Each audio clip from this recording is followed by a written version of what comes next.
El virtual Contralor General del Estado, Javier Torres Maldonado, aseguró que existen presiones por parte de grupos de poder para que él no asuma el liderazgo de la institución. De llegar al cargo, ¿podría haber cambios profundos en la Contraloría? Ese es justamente el tema que vamos a analizar en nuestra siguiente entrevista. Los protagonistas de la noticia en Notimundo.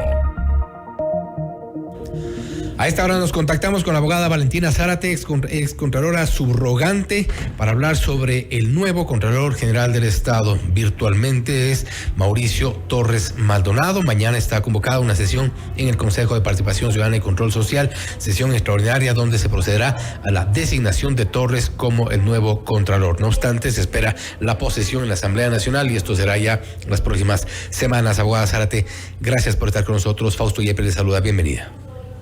Fausto, buenas noches, un especial saludo para usted y la audiencia que nos acompaña. Gracias. Y Valentina, hay algunas propuestas que han salido ya por parte de quien sería el nuevo Contralor General del Estado, Mauricio Torres Maldonado, y él apunta principalmente a un cambio de la imagen de una Contraloría que ha venido desgastada, desprestigiada, con dos excontralores, el uno prófugo, el otro ya con un proceso, con una condena. Esto le ha golpeado muchísimo a la Contraloría General del Estado. ¿Es posible lograr un cambio de imagen para comenzar? Bueno, Fausto, creo que ese es el reto más grande que tiene el potencial Contralor. No solamente mejorar la imagen y la reputación, porque finalmente eso es un asunto de percepción, sino lograr resultados concretos y eficaces, que sea un organismo eficiente, que tenga resultados que mejoren a la sociedad ecuatoriana. Como mencionábamos en la parte introductoria, Torres ha dicho, por ejemplo, que detrás, un poco tratando de dar explicación a toda la polémica que ha rodeado el concurso para Contralor General del Estado, y es que hay grupos de poder político, inclusive ha mencionado de poder jurídico detrás de la Contraloría, gente que está detrás de las glosas, que ha operado atrás de las glosas y el desvanecimiento de glosas. ¿Cómo explicar esto y cómo desmontar algo que parece una estructura de larga data? Bueno, sería muy interesante conocer a profundidad el criterio de la virtual autoridad, que él nos explique y explique a la sociedad ecuatoriana a qué grupos de poder se refiere. Sería muy importante conocer, en honor a la transparencia y a la objetividad con la que debe ejercer sus funciones, de quién está hablando, porque a lo mejor podría llegar a ser un condicionante para sus funciones. ¿Y usted no cree que existe o en efecto existían intereses detrás de este concurso para Contralor General del Estado? 8 acciones de protección, por ahí 2 medidas cautelares, intentos desde el Consejo de Participación Ciudadana y Control Social, un secretario que no notificaba las calificaciones. ¿No le parece que hay intereses por detrás? Y mire, creo que la historia de este proceso nos hace pensar que hay muchas interrupciones, y estas interrupciones ¿a qué se deben? ¿A quién responde? Y mucho de esto se podría explicar por la configuración mismo de los esquemas de concursos en el país, porque esta dinámica no se ve tan solo en el concurso de Contralor, se ha visto a lo largo de los años cuando es momento de seleccionar a una nueva autoridad para ocupar cualquier cargo en las instituciones del Estado. Pero entonces, hoy por hoy hemos visto que deberíamos preguntar es, ¿qué es lo que pasa? ¿Cuáles son las grietas? ¿Por qué hay reglas informales que permiten la partidización quizás de los concursos? ¿Por qué no se puede llegar a feliz término con transparencia y objetividad? ¿Y cuál es su explicación, cuál es su lectura como excontralora subrogante? ¿Cuál es su lectura de todo lo que ha rodeado a este concurso? Estamos de acuerdo en que no es el único, también hay gente detrás, o seguramente poderes detrás del CNE, del Tribunal Contencioso Electoral, Defensoría del Pueblo, Defensoría Pública, entre otras, pero este concurso en especial ha tenido, parece, algunos tropiezos adicionales al resto. Creo que mucho se podría explicar por la conformación del Consejo de Participación Ciudadana, pero también por las facultades constitucionales que este organismo tiene. Si bien después de la consulta popular de hace algunos años, el Consejo de Participación Ciudadana, sus consejeros deben ser electos mediante votación popular, en un intento de que no tengan partido, de que tengan un origen diáfano y transparente, vemos en la práctica que quizás estos consejeros responden a algún partido político o a organizaciones o movimientos cuya y estuvo clarísimo quienes llegaron por la llamada Liga Azul. En el futuro estén condicionadas. Y estuvo muy claro quienes llegaron por la llamada Liga Azul del correísmo. En eso creo que no cabe duda, más allá de las acciones que puedan llevarse adelante, o en su momento incluso ya se archivaron en el Tribunal Contencioso Electoral. Pero más allá de eso, creo que es importante determinar qué está detrás. Mencionaba el contralor, digamos el virtual contralor Mauricio Torres, a propósito de estos intereses, y por eso le preguntaba a usted cuál es su lectura respecto de los intereses. Tenemos un excontralor con notas de 100 sobre 100, prófugo. Tenemos otro excontralor que está con una condena en el caso de Las Torres. Algo hay detrás, algo hay más importante detrás de la Contraloría. Mire, Fausto, un organismo que tiene que ser eminentemente técnico, lamentablemente a veces, como dije hace un momento, es partidizado. Entonces, el interés que puede haber por ocupar este organismo puede ser porque desde aquí se puede desestabilizar muchísimas decisiones que se tomen, ya sea a nivel ejecutivo o en la asamblea. Es un organismo que tiene muchísimo poder, tiene una presencia de casi un siglo en el Ecuador, y esa inercia le hace sumamente poderoso. Además, ha venido acaparando a lo largo de constantes reformas normativas muchísimas facultades que en la práctica sería bueno que el virtual contralor se pregunte si se logran ejecutar realmente, ¿no? Si se logran ejecutar, ¿se refiere usted a todas estas atribuciones que tiene la Contraloría? Claro, Fausto, porque mire, según la Constitución de la República, la Contraloría no solamente tiene que fiscalizar, tiene que sancionar también, tiene que recuperar los dineros que ha dicho Contraloría que se han perdido. Pero normalmente no se recuperan. También de enviar a Fiscalía indicios de responsabilidad penal y también de asesorar a las instituciones del Estado. Yo me remito únicamente a la experiencia de los últimos años. Se ha hecho mucho por sancionar, por ejecutar acciones de control en lo posterior.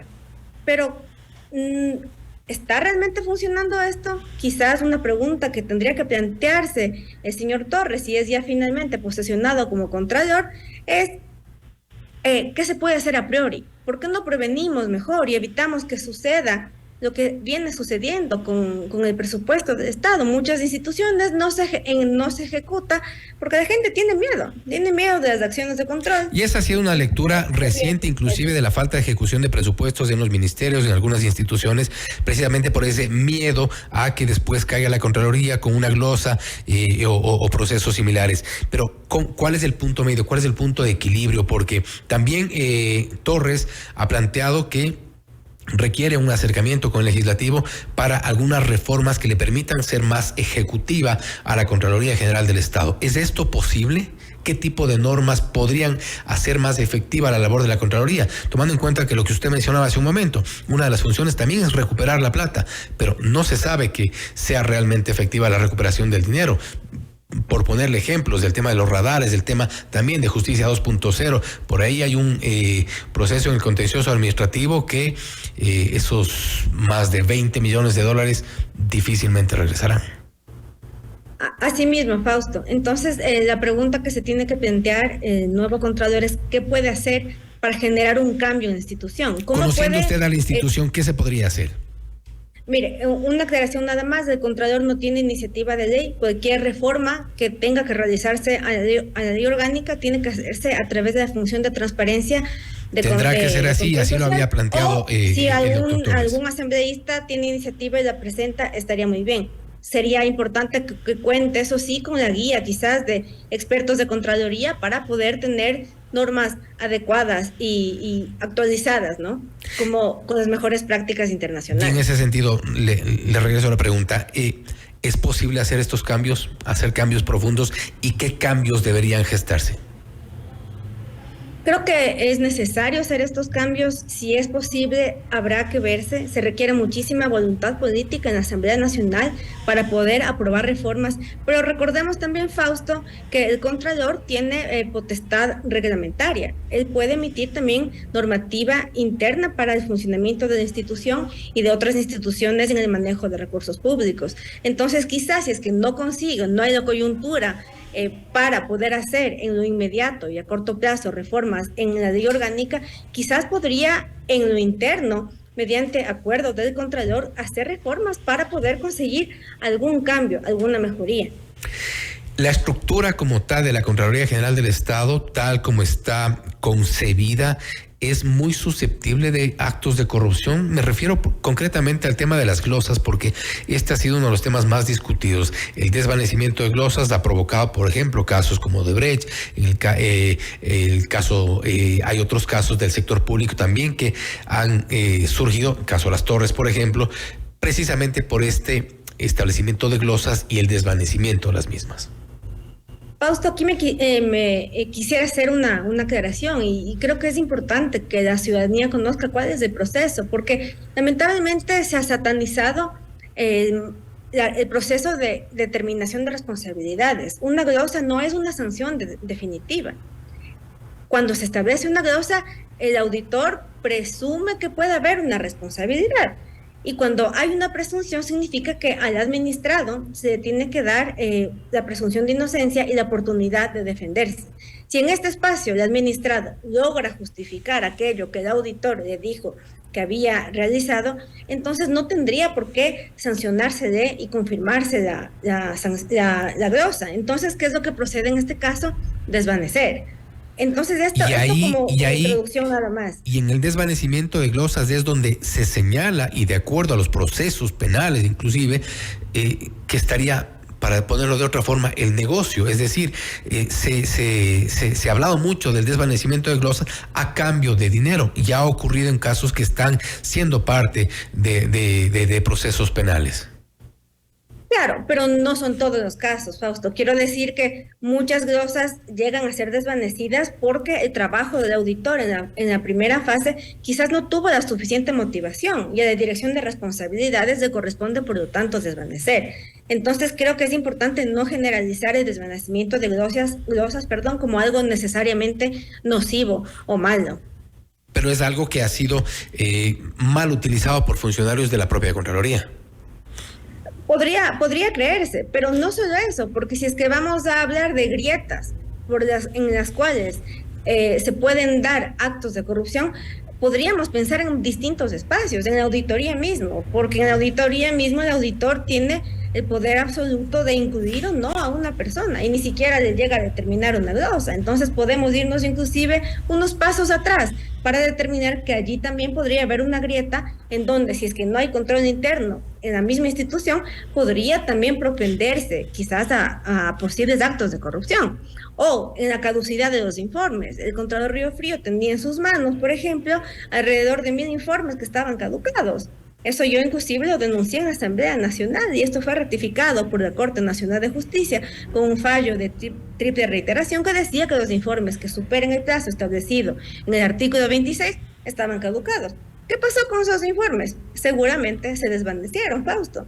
Habrá que ver, estoy especulando, yo no tengo conocimiento de la gestión del Contralor Río Frío, pero estos ejemplos que yo suelto aquí en esta entrevista es para ver los lugares en donde puede haber grietas, que no solamente se trata de glosas y desvanecimiento, sino que hay muchos nudos críticos que deberá atender el Contralor Torres. Y es importante entonces ubicar el equilibrio entre estas grietas y el poder enorme que tiene la Contraloría General del Estado, como ya hemos visto que ha ocurrido durante varios años. ¿Usted cree, con esto cierro, Valentina, que en el corto plazo, en el mediano plazo, podrán un poco lograrse ese equilibrio necesario para que la Contraloría, más allá de recuperar su imagen, ejerza realmente un trabajo de control y no sea el temor de los contratistas, no sea el temor de los funcionarios públicos para que ejecuten presupuestos y sea realmente una entidad respetable? Mire, yo quisiera que sea así. Lamentablemente a veces me gana el pesimismo, Fausto, porque tener una institución eficiente y eficaz no le conviene a los corruptos, no le conviene a los malos funcionarios y requiere de muchas normas, reformas normativas en la Asamblea Nacional. Yo espero que sea así, por el bien del Estado ecuatoriano, para consolidar la democracia constitucional en el país. Es necesario que esta institución funcione, pero que funcione bien. Es necesario que funcione bien y que sobre todo la cabeza sea quien dirija bien los destinos de esta entidad, esta institución tan importante para el control de las cuentas del Estado. Valentina, nuevamente, gracias por haber estado con nosotros. Siempre un gusto, Fausto. Una buena noche. Gracias nuevamente. Ha sido la abogada Valentina Zárate, excontralora subrogante, hablando sobre la nueva Contraloría General del Estado, que es posible cambiar la imagen tal como lo ha planteado Mauricio Torres Maldonado, el virtual Contralor General del Estado. También es posible lograr transparencia, sin embargo, existen grietas, existe un poder inmenso por parte de la Contraloría y es importante también lograr ese equilibrio para que la Contraloría funcione bien, para que las cuentas sean bien controladas. Eso seguramente estará también es como parte de los desafíos de Mauricio Torres Maldonado. Esto es Notimundo Estelar, siempre bien informados.